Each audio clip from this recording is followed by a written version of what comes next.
Live from Chicago, it's Chris Sells His Soul.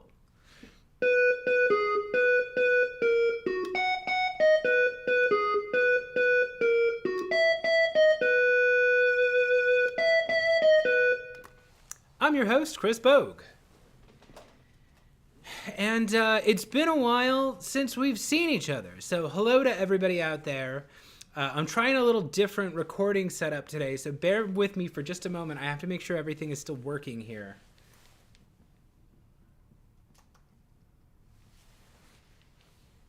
I've got two cameras going. I'm going to try to keep this. I've got like one where I'm just searching, looking at the camera here, and then I've got a keyboard off to the side I'm going to be typing to you with. But hello, welcome to the live show. We're going to be creating some content today. How exciting is that? Everybody, I'd like to say hi. My name is Chris Bogue. If you've ever seen me do this before, you know we're going to be making a lot of stuff here live, and your suggestions are going to be part of that. I'm going to make sure my comments are working here. And to help me out, why don't you let me know where you're watching from? So if you are watching this live on YouTube or Facebook or LinkedIn, go ahead and drop a comment. Let me know where you're watching from, give suggestions to the show, and maybe we'll incorporate some of your ideas into this content. Pardon me for a moment, I'm just going to look over here.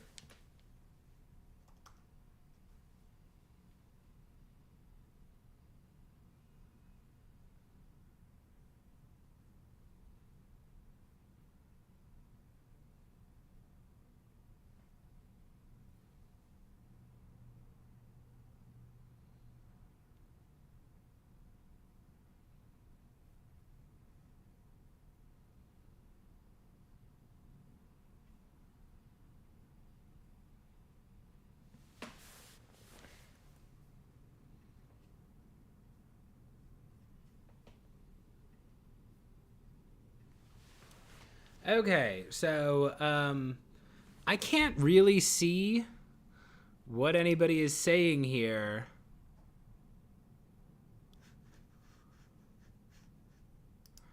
Which is a bit unfortunate. Okay, well, I'm just going to record this, then we're going to see what happens. I can't really interact with the comments today, which is unfortunate. But today we're going to be recording some footage. So part of you know, so I'm a content creator here. My name is Chris Bogue. I coach people to make mercifully short video content that drives revenue.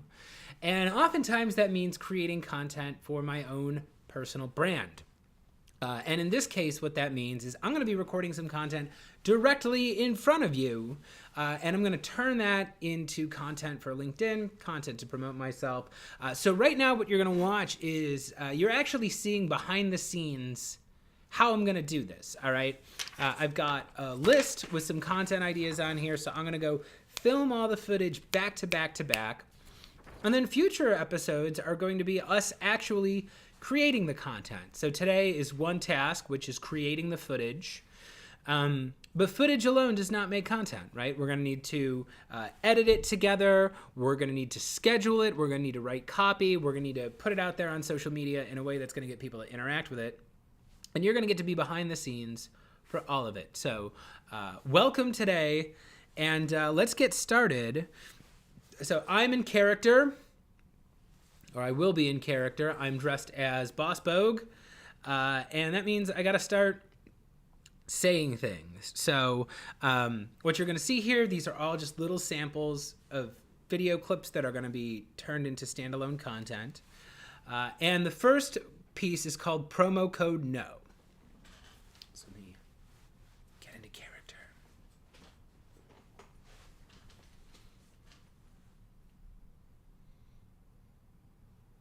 Hey everybody, Boss Bogue here, reminding you to use promo code NO when you buy my course to receive $0 off. I worked hard on it, it's worth every single penny, so if you want to go out there and get a discount, don't forget to use promo code NO at checkout to not get a single cent off any of my products. Let's try that again. Okay, so how do I want this bit to go? I'm going to say, use promo code NO. Hey, if you want a discount on my services, be sure to use the promo code NO to get 0% off. Okay, I think I'm going to give the rationalization here for why. And let's just try a take 2. And you'll notice here, I don't stop the camera and turn it on when I'm recording these. I just kind of like go and go. And then I'm going to edit them down later, right? So, hey everyone, Boss Bogue here with a reminder for you to use promo code NO at checkout to get $0 off my digital products. Why? Because I'm a man of business and I actually study my numbers, and I've discovered that more people buy my course at full price than they do using a promo code. So if you're thinking of launching a business, if you're thinking about selling a digital course, skip the digital codes. That doesn't work. And if you want proof of that, use promo code NO at the checkout at chrisbogue.io. Get $0 off my products and services. And you're going to enjoy it more anyway, because people actually appreciate the things they buy and they devalue the things that they get at a discount. Let's try that one more time, but happier. Hey, are you looking for a great deal on my products and services? Then use the promo code NO at the checkout to receive $0 off everything I sell. That's right. If you want to go get a great deal, you should probably find a different program, because I've actually found that the number one indicator that people enjoyed my program is if they paid full price for it. So go ahead. Don't forget to use the promo code NO while it's still good, which is forever, because you're getting $0 off. All right. See how that one goes.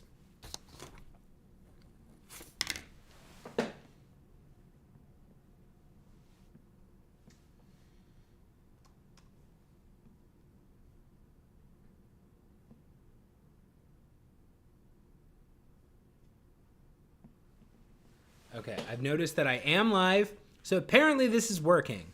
Okay, so I'm going to do a 2-parter, and then what I'm going to start doing today is I'm going to record some multi-part series sitting right here at the desk.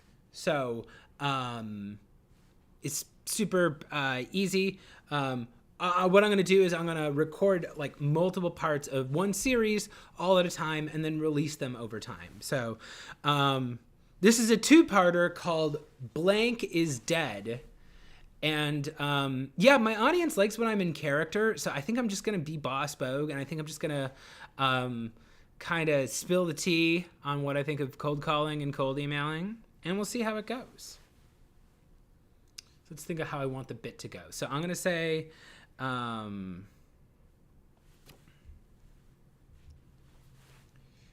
here we go. Boss Bogue here with a new rule. I am officially done with posts that say blank is not dead. The big culprit of this one is people who say, stop saying that cold calling is dead. Okay, well, first off, I don't really hear people saying cold calling is dead. The people who I hear saying cold calling is not dead is cold callers. Cold callers can't get attention on their own, so now they have to get attention by attacking other people for assuming that they believe that cold calling is dead. No one says cold calling is dead more than cold callers. Why? Because cold callers sell cold calling services to cold calling teams, so of course they don't think it's dead. All right? You might as well go to a guy who runs a horse and buggy company and ask him, our horse and buggy company is dead. He's going to say, why no? Look at all the money I made from my horse and buggy company, right? How could you say, hey, here's what I want to say to everybody who says that horse and buggies are dead. How did I make all this money with a horse and buggy? That's not really the point now, is it? The point is people don't rely on horse and buggies the way they used to, right? If you want to figure out if the horse and buggy mode of transportation is dead, don't ask a horse and buggy company owner, all right? Go ask your mom. Ask your mom, or ask your spouse, or ask your friend, or ask anybody and say, hey, do you think you are going to make more Let's try this again. So part of the challenge here is to not actually get overwhelmed by the character, right? I'm going to say, when was the Model T invented? Okay. So the Model T was introduced to the world in 1908. So I think that might actually be a way to place a funny joke in here. So let me try it again. This is take 2 of Is Cold Calling Dead? People say that cold calling is dead.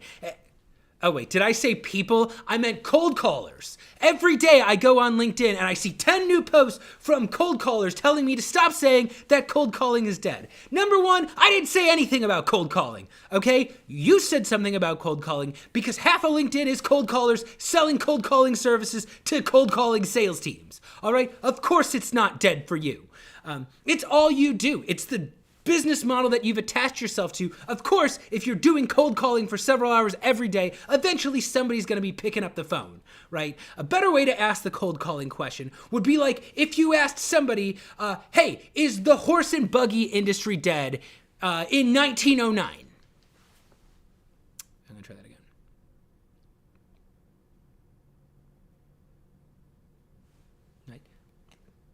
This is the same reason why when I go ask the guy operating a horse and buggy out there in New York if the horse and buggy industry is dead, he goes, why no? How could you say the horse and buggy industry is dead? Look at my horse and buggy. I made X amount of dollars from tourists. But really, the guy who runs the horse and buggy company is not the one you should be asking if horse and buggy companies are dead. You should be asking your mom, hey, do you anticipate taking more horse and buggy rides this year than you did in the year 1907 before the Model T was invented? Because they'll tell you, yeah, you know what? I'm making fewer horse and buggy rides than I was in 1907. All right? So does cold calling work? Yes. Does it work better if you are a cold caller who is selling cold calling services to teams that are already cold calling? Yes. All right. Well, we'll stick with that. That sounds fine to me.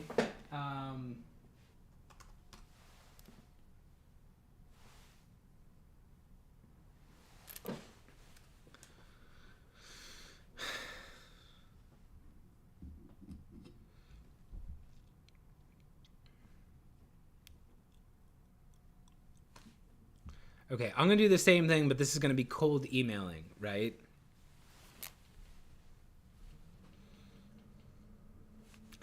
Hey folks, Boss Bogue here. Let's talk about the phrase, is cold emailing dead? Now, we've talked about cold calling before, and again, the answer varies. If you are asking somebody who does cold email, of course, cold email is not dead, right? And in their defense, cold email is a lot like cockroaches, right? Where you're never going to be able to get rid of it no matter how hard you try because it's just too easy for them to multiply and infest your inbox, all right? So no, cold emailing is not dead. However, I think we can all agree that cold email feels way scammier than it did before. That's right, you're a LinkedIn coach. Why do I have to ban you 4 times from my inbox and still keep getting your lame cold emails? All right? Just because you figured out the system to do an end round around my... Okay, I gotta hand it to you cold emailers. You figured out the system to do an end run around.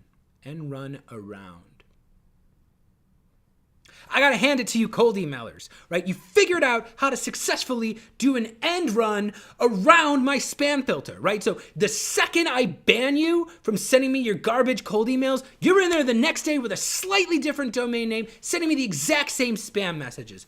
Good for you. However, I do have to say you are running on borrowed time here, right? Because I know a year ago, everybody ran out and became a cold email expert and everybody bought their 100 similar domain names. And guess what? Google is cracking down on those domain names right now because what you're doing is the same as what Nigerian princes do to try to scam me out of Home Depot gift cards. All right? You're just going in there, you're lying to your service providers, pretending like you know all the people that you're emailing. When you do not, you are pretending like they all opted into your email list, which they did not, and then you are continuing to spam us even though we've sent you to the spam filter 5 times. So congratulations, cold email is not dead. It is too cheap to die. It is too easy to set up an email address, but it is annoying. And if you're out there trying to build a business for yourself or trying to make it as a sales representative, it doesn't hurt to learn other forms of outreach too.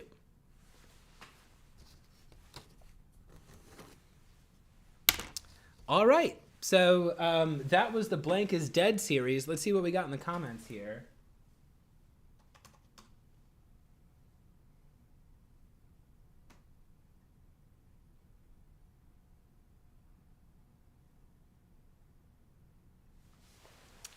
Okay.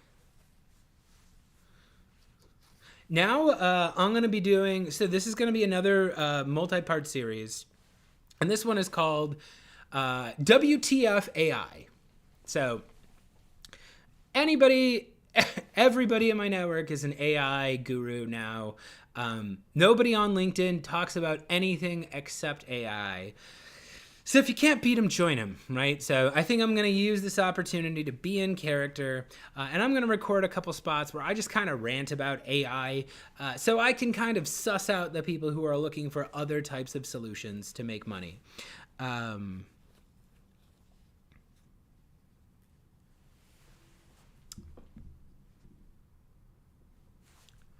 Boss Bogue here with another round of WTF AI, the series where I look at AI and I say, wait, let me try it again. Hey everybody, Boss Bogue here with another episode of WTF AI, where I look at the latest AI trends and I ask, the fuck is that? Today, we're going to be talking about Midjourney. Are you a Midjourney artist? Trick question, that's not art. All right, you are putting directions into a prompt so you can make something that looks exactly the same as every single other Midjourney image out there, right? You are not an artist. All you are doing is putting things into a prompt, and they don't even look good. I know everybody is telling me that Midjourney is going to replace photography. It's going to replace stock photographers. Why would anybody pay for a well-done image when they could just have Midjourney pop something out? But guess what? If you're not a Midjourney fan, or probably even if you are a Midjourney fan, all Midjourney images look like Midjourney images. They don't look like a human being made them. They all look like the same program made them. And if you're using AI to make your profile picture on your LinkedIn, congratulations. Your LinkedIn looks exactly the same as every single other tech bro out there who is using an AI-generated LinkedIn profile. So thanks a lot, AI. I appreciate you taking my hard thought content and regurgitating it out there. But Midjourney looks like ass. I'm not sorry. WTF AI.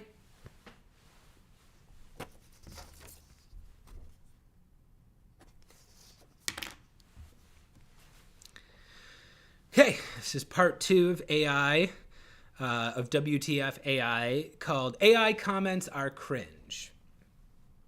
Hey everybody, Boss Bogue here with another episode of WTF AI, where I look at the latest AI trends and say, what the fuck? Today's trend is leaving comments generated by ChatGPT. That's right, one of the only genuine forms of communication on LinkedIn, a heartfelt comment has been ruined by all the AI bros and their scaling methods. That's right, a few years ago, comments were one of the places actual places where you could go have an in-depth conversation with somebody, right? You could go in there, express appreciation for something that they made, and maybe you would get noticed. So guess what the AI gurus did? They ruined that for us. Now people sell services so you don't even have to watch somebody else's content. You don't even have to leave a heartfelt comment, because what they're going to do is they're going to use ChatGPT to drop generic comments on every single post for everybody that they want to sell to. So guess what? Comments are worthless now. Thanks a lot, AI. But have you ever actually taken a look at what ChatGPT does to generate a content? Have you ever looked at what ChatGPT actually does to write a comment? All they do is summarize the piece in the first place, all right? So not only are the comments not appreciated, not only are they not adding anything, not only are they not even giving validation to the creator who eventually made it, but they look tacky. All right, if somebody starts commenting a bunch of AI-generated comments on my content, that just makes me look bad. That makes me look like I need a bunch of bots in order to support what I'm doing. So thanks a lot, AI. Nice try, but I have to ask, what the fuck?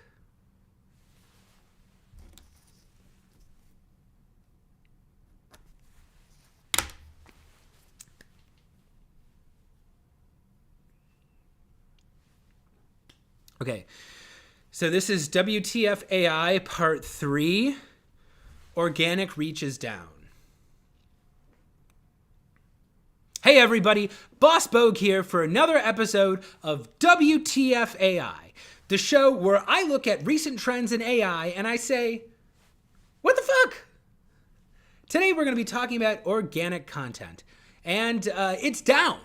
And it's not just down for me, it's down for everybody I talk to on every social media platform. LinkedIn, engagement is down. YouTube, engagement is down. TikTok, engagement is down. But what is up? AI-generated content.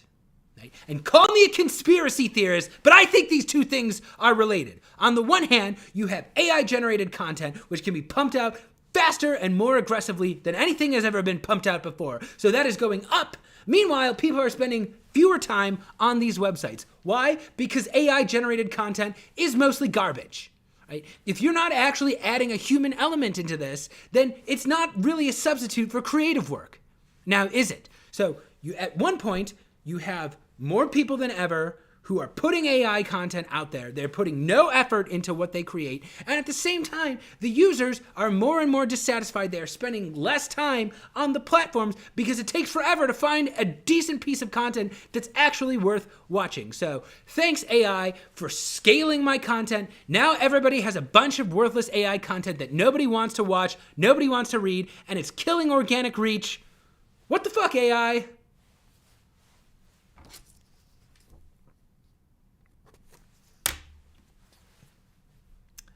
Okay, this is part 4 of WTF AI, and this is called AI's Word Limit Sucks. Let me just double check.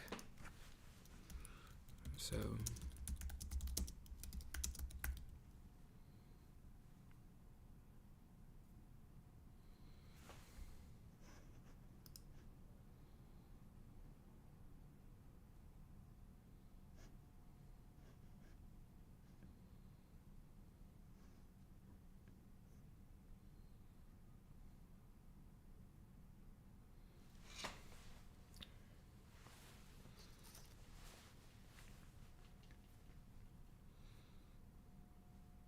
Hey everybody, Boss Bogue here with another episode of WTF AI, the show where I look at recent AI trends and I ask, what the fuck? Today we're going to be talking about ChatGPT's limit on how many words you can input for a prompt, because I never hear any of you AI gurus talk about this, and it ruins the one thing that I actually wanted to use AI for, which is summarizing long-form content, which, as it turns out, ChatGPT is terrible at. ChatGPT will barely let you, I think the content limit is something like 3,000 characters, which is not many words, right? It can't even synthesize and analyze. It can't even analyze half of a regular episode of a podcast, right? Podcasts are about 60 minutes long, technically.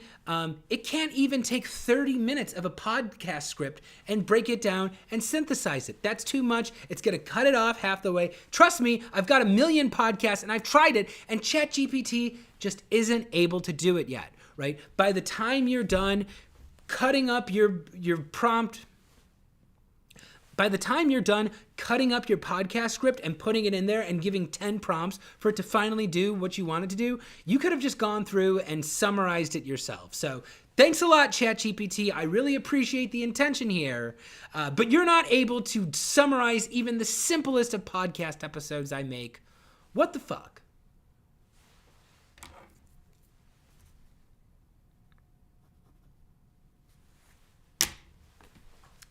Okay, and this is the last one. This is going to be episode 5 of WTF, or AI WTF, or WTF AI. That's what it's called, WTF AI. And yeah, this is about how ChatGPT can't resist adding in extra stuff. Hey everybody, Boss Bogue here for another episode of WTF AI. The show where I take a look at the recent trends in AI and I ask, what the fuck is that? Today, we're going to be talking about ChatGPT's tendency to add extra words when you didn't ask it to add extra words. So, part of you know, so I'm a man of business. I am constantly putting out content for my All right, so I'm a man of business, which means I need content out there all the time. Part of this is long form content. I go out there, I host a podcast, I host a webinar, I say do for an hour, and then I go about my day. I thought what ChatGPT would be able to do is at least analyze the scripts from my webinars and then turn them into summaries that I could use for other formats. Seems pretty simple, right? Actually, what ChatGPT does is if I ask it to read and summarize and reformat one of my scripts, it just adds in a bunch of extra words that I didn't ask for. Try it yourself. The next time you go in there, copy paste a script or copy paste some sort of long form thing you put in there and ask ChatGPT to just break it down. In my case, I said, hey, here's a transcript from a podcast. Right now it is broken down into bullet points because this was a caption track. Just turn it into readable paragraphs. Do not add or remove or change any of the language. And guess what? ChatGPT is always going to change the language. It can't help itself. No matter how many times I say stick to the words on the page, it's always going to add some goofy summary ending that it got from some random corner of the internet. So thanks a lot, ChatGPT. You're really great at stealing other people's ideas. But when I ask you to simply break down something into a more readable format, you just can't do it. What the fuck, AI?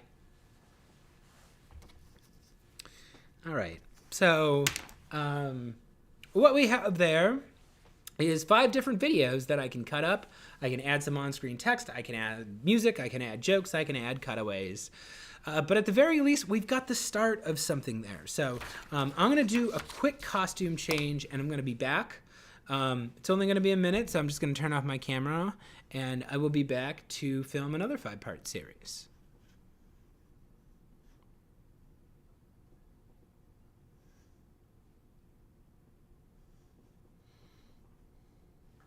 I'm just going to step away.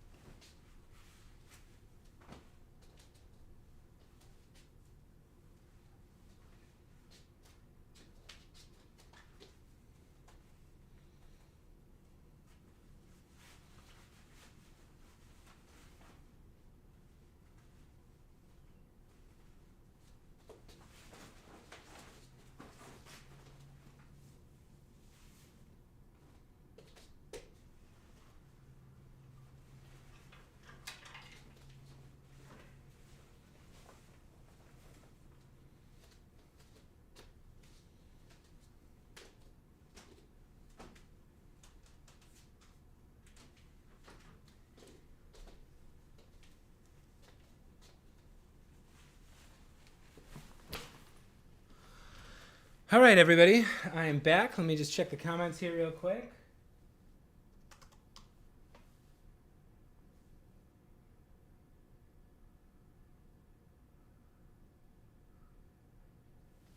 Okay, so apologies here. I usually have a live streaming app that has a lot more controls here. I'm actually using OBS to live stream today, so I'm missing a lot of options. But if you're just joining us, we are batching content today, right? So that means I'm sitting here with the camera running and I'm recording like 12 videos at a time because I treat the video process in different stages, right? When I am filming footage, I'm 100% focused on filming footage. When I'm editing footage, that's a different task. Scheduling is a different task. You know, you got to break these things down into a process. So right now what I'm doing is I'm creating the footage so I can have a multi-part series, and then we're going to be editing that in future episodes. So this is another 5-part series I'm going to do. This one is called Improv. Okay, I'm going to call this the ABCs of Improv.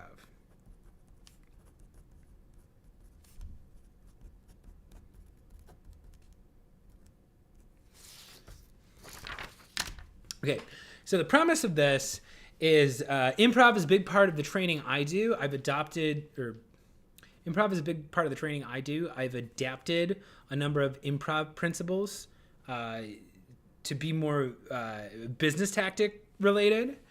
And I figured I would just introduce a short video series where I can break down the different principles that I'm using one by one. So, yeah, maybe I'll just call this Improv 101.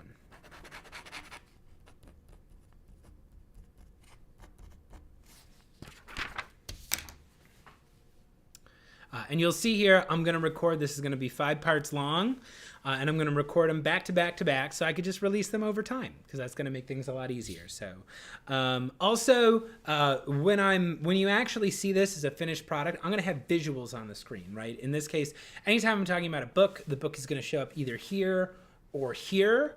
So it's going to be nice and visual for the audience. I'm not going to have those visuals today. Those will get added in post. Just roll with me here. So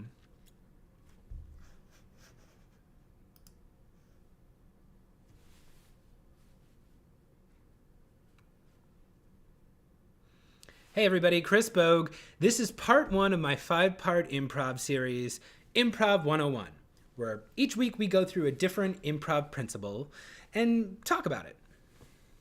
Let's try that again. Hey everybody, Chris Bogue here with episode 1 of Improv 101. So this is a 5-part series where I go and I break down simple improv concepts one by one to talk about them. So today we are going to talk about truth in comedy. So, Truth in Comedy is a book written by Del Close and Charna Halpern, and it is the first improv book I ever read, and is the first improv ideology I ever really took to heart. And the idea behind Truth in Comedy is take care of your partner above all else. The number one lesson in Truth in Comedy is support your partner.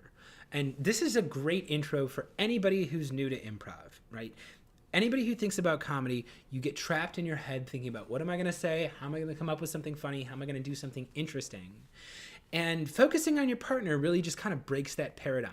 You are taught to go out there on stage and be listening 100% fully. So you go out there, it does not matter what you want to do. Your job is to focus in on the other people on stage, listen to them fully, and then support them. Make the other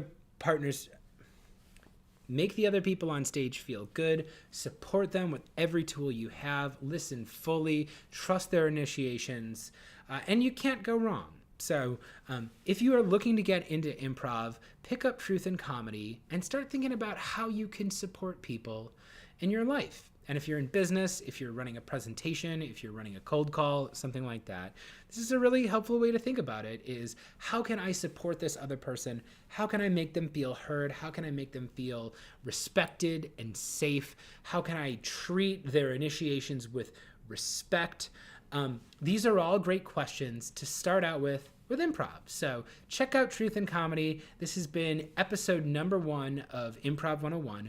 Join us next time on episode 2, and we're going to talk about Mick Napier's philosophy, which is the exact opposite of taking care of your partner.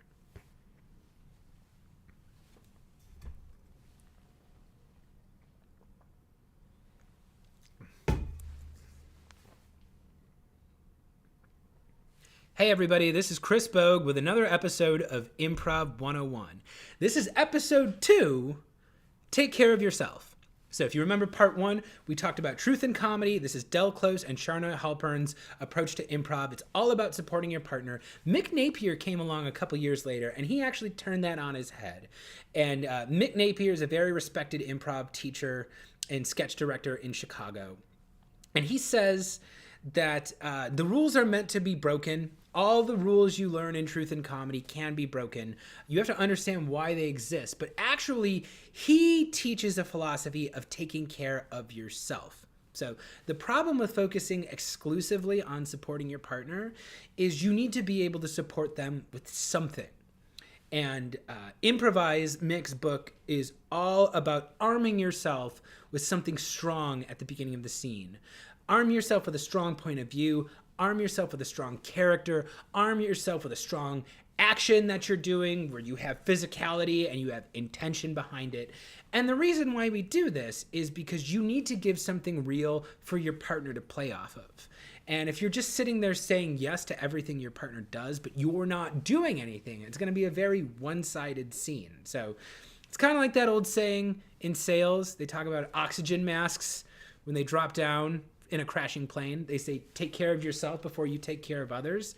That's what Mick Napier's improv philosophy is, right? If you go out there with a strong point of view, a strong character, a strong action, that is the strongest way to support a partner. So check out Improvise. It is probably my favorite improv book. It's taught me a whole lot about how to conduct myself on stage. And for more Improv 101, check out our next episode, episode 3.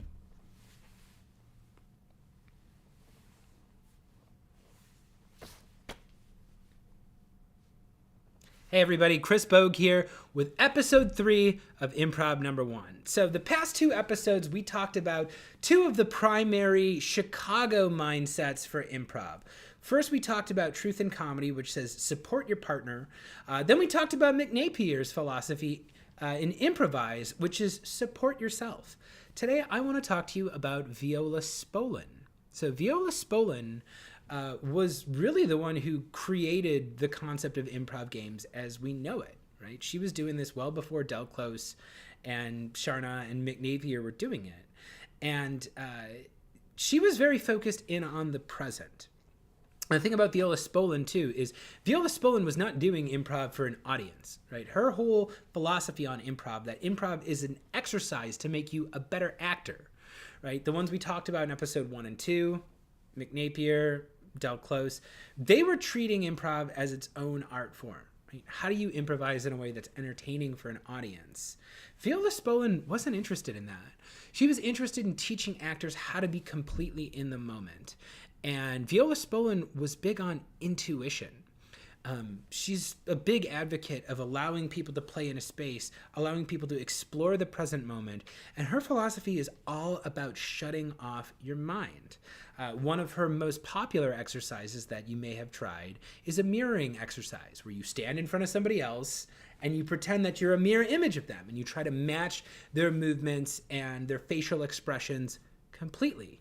What this does is this frees you from thinking about anything. You have absolutely no time to think. You have to spend every second of performance time focusing on what the other person is doing and trying to match it exactly. So it's a really minimalist approach to improv. It's a really easy way, I think, to help people get out of their heads.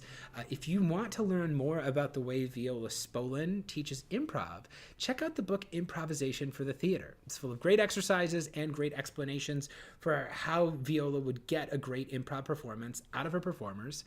And if you want to learn more about improv philosophies, stay tuned for episode 4 when we're going to be talking about the Upright Citizens Brigade Theater's approach to improv. All right.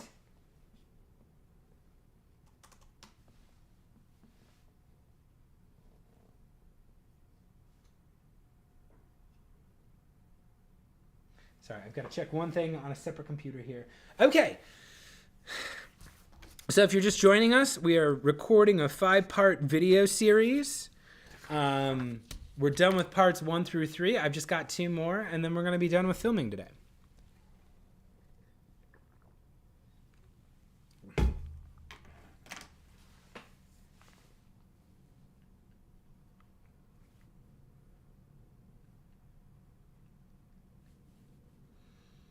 Hey everybody, Chris Bogue here with another episode of Improv 101. This is part 4, and every week I take you through a different approach to improv and break it down for you. So far we have, in episode 1, we explored Truth in Comedy, which is Del Close and Charna Halpern's approach to improv, which is about focusing on your partner.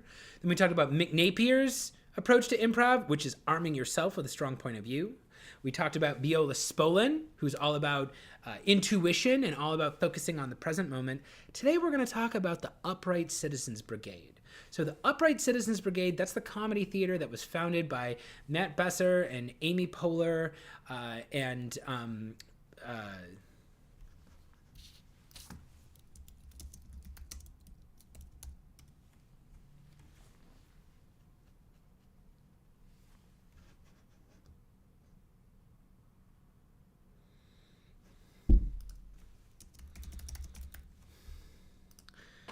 okay. Matt Walsh. Okay, I forgot his name. The Upright Citizens Brigade is the theater that was founded by Amy Poehler and Matt Besser and Matt Walsh in the 90s. And they're focused on the game of the scene. So the game of the scene is basically, what are you doing? Excuse me. The game of the scene is basically, what are you doing? Think about this like the argument scene, right? The classic scene from Monty Python, right? That is not really a scene about the characters. It's not really about their point of views. It's just a game of what they're doing. One guy walks into a club saying, is this the argument club? And the guy who runs the argument club starts arguing with him. Simple premise, but hey, it's very clear. We know what the scene is about. This is an argument scene. They are having an argument about having an argument. And that's all the scene is. And this is really the focus of UCB. They really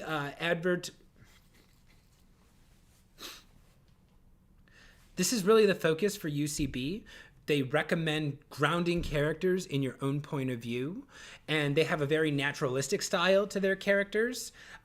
They try not to go too crazy, right? Their whole kind of philosophy is that if you play a normal character in a really crazy situation, the funniest thing you can do is stay really grounded and normal, and use that normalness to find ways to essentially clash with the situation you're in, right? The more seriously you take that situation, the more seriously you play the game, the funnier it's going to be, right? So if you're into the UCB style, you can check out, I forget what this one's called. So if you're interested in learning more about UCB, you can check out the Comedy Improv Manual. That is the extensive UCB guide to all their techniques, everything they're doing.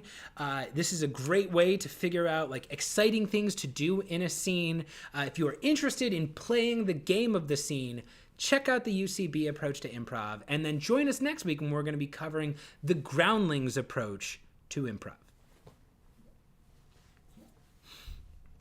Okay, and then this is going to be part 5 of the series. Hey everybody, Chris Bogue here with part 5 of Improv 101, the show where I break down simple improv approaches and we talk about how they're different. So this is episode 5, where we're going to be talking about the Groundling style. So just to recap the first 4 episodes, in the first episode we talked about truth in comedy, Del Close and Sharna Halpern, and the Chicago approach. Truth in comedy is all about supporting your partner no matter what. We talked about Mick Napier's approach. So he's a Chicago guy. He started the Annoyance Theater. His approach is all about how do you take care of yourself? How do you arm yourself with a strong point of view? We talked about Viola Spolin in episode 3. Viola Spolin is all about how do you stay in the moment? How do you run on intuition? How do you shut off your brain? And episode 4 was all about the Upright Citizens Brigade. How do you play the game of the scene? How do you stay grounded in a scene where you are in a ridiculous circumstance? That's really what the UCB approach is. And today we're going to talk about the Groundlings. So the Groundlings is an LA-based improv school. People like Will Ferrell and Flo from the Progressive commercials and Kristen Wiig came from the Groundlings, and they are very character-based. So this is actually a huge departure from the Chicago style of improv and the UCB style of improv, right? In Chicago, oftentimes they tell you, wear your character as lightly as you would a hat, right? You're out there essentially playing a slightly different version of yourself. That is not what the Groundlings are doing. The Groundlings wants to have a big, exciting character from the minute the lights hit the stage. So it's all focused on character. How do you make a character that is big and exciting and compelling? It's a lot of side coaching. They coach you and you're expected to stay in character the whole time. But if you're great at character work, if you're a great actor, this is a really great approach to improv. So I don't recommend starting with the Groundlings philosophy. It's actually going to be pretty difficult if you've never done improv before, especially if you've never done a lot of acting or character work before. You'd probably be better off learning one of those other improv styles and then learning the Groundling style. But yeah, the whole idea behind the Groundlings is you create the character first, you create a strong point of view for that character, you stay in that strong point of view, and that's ultimately what's going to create the most interesting scene. So this has similarities to Mick Napier's style we talked about in episode 2, right? That was also about arming yourself with a strong point of view. And the Groundlings is the same. So actually they're different in a lot of ways. I'm going to re-record that line.